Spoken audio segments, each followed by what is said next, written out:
ஒரு சுதந்திர தமிழ்நாட்டில ஒரே ஒரு தலைவன் ஒரு ஒத்த வெட்டி ஒரு ரப்பர் செருப்பு தேய தமிழ்நாடு முழுக்க அலைந்து பார்த்தான். மாடு மேய்த்த குழந்தையை கூப்பிட்டு நீ ஏன் பள்ளிக்கூடம் போகலன்னு கேட்கிறார். அந்த குழந்தை சொல்லுது, நான் பள்ளிக்கூடம் போறேன், எனக்கு சோறு யார் நீயா போடுவே அப்படின்னுச்சு. மனசுடைந்து போன அந்த தலைவன் அங்கிருந்து வேகமாக செல்கிறான். கோட்டை கொத்தளத்தில் கோமான்களும் சட்டமன்ற உறுப்பினர்களும் இருக்கக்கூடிய கோட்டை கொத்தளத்தில் அமர்ந்து அவரது அதிகாரிகளையும் அமைச்சர்களையும் கூப்பிட்டு ஒரு உத்தரவு போடுகிறார்.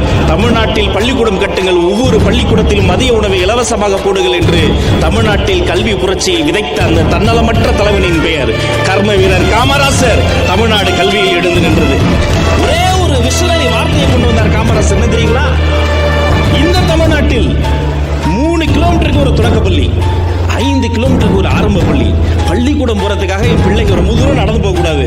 மதியமான உணவு, இலவச சீருடை, இலவச பாட புத்தகம், எவ்வளவு செலவானாலும் இந்த அரசாங்கமே எடுத்துக்கொண்டு சொன்னார்.